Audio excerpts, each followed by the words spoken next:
Iniharap ngayon ng Department of Health sa Senado ang kanilang National Plan of Action para sa pagresponde sa Ebola virus sakaling makapasok ito sa bansa. Alamin natin ang detalye mula sa aming kasamang si Sam Ramirez. Mag-uulat mula sa Senado live.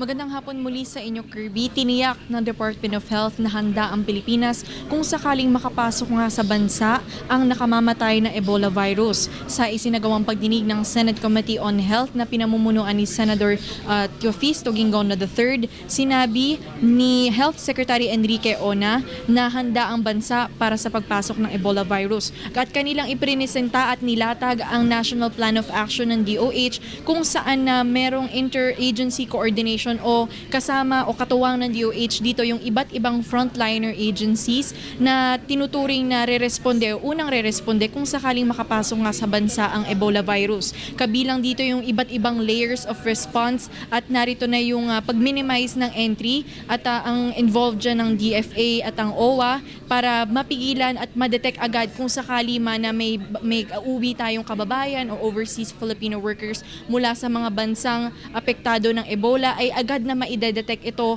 at agad na ma-actionan ng DOH kung papaano yung tamang pag-response o paglagay sa ospital ng mga nasabing pasahero o mga nasabing pasahero. Kabilang din sa kanilang National Plan of Action ay yung procedures of isolation. Ito na nga yung kapag may nakapasok na sa ating bansa na individual o overseas Filipino worker na may Ebola-like symptoms. At in-enumerate din kanina ni Secretary Ona yung mga ospital na pagdadalhan nitong mga individuals na mag-exhibit ng Ebola-like symptoms.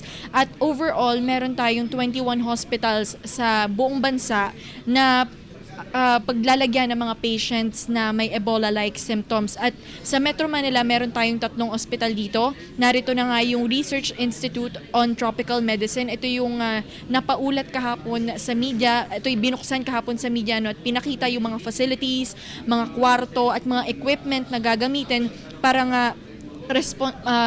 para doon sa isang individual o mga overseas Filipino workers na mag-exhibit ng Ebola-like symptoms. Yung RITM o yung Research Institute on Tropical Medicine, ito yung itinuturing na primary hospital para sa Ebola. At kabilang din sa mga ospital dito sa Metro Manila na kung sakali mang may makapasok na individual na may Ebola-like symptoms ay dito sila dadalhin. Maliban sa RITM, nariyan yung Lung Center at yung San Lazaro Hospital. Maliban dito sa 3 ospital na nabanggit ay may 18 or 18 ospital, DOH hospitals ito na nakakalat sa mga lungsod dito sa ating bansa. Kabilang na dyan yung sa Baguio City, sa Cebu at sa Davao.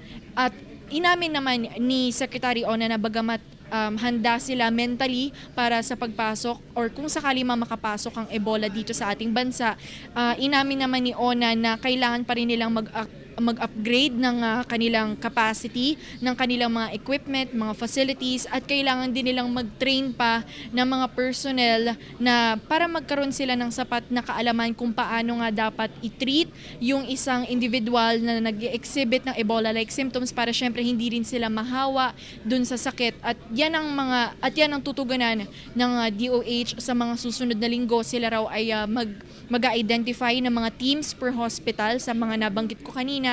At ito raw ay kanilang ititrain at sila raw ay makikipag-coordinate with the World Health Organization para masiguro na tama yung impormasyon at yung skills na maibibigay doon sa team na i-identify para nga mag-responde dito sa Ebola. At yan ang ating pag-uulat mula dito sa Senado para sa Telebisyon ng Bayan, Sam Ramirez. Kirby. Muli maraming salamat sa iyo, Sam.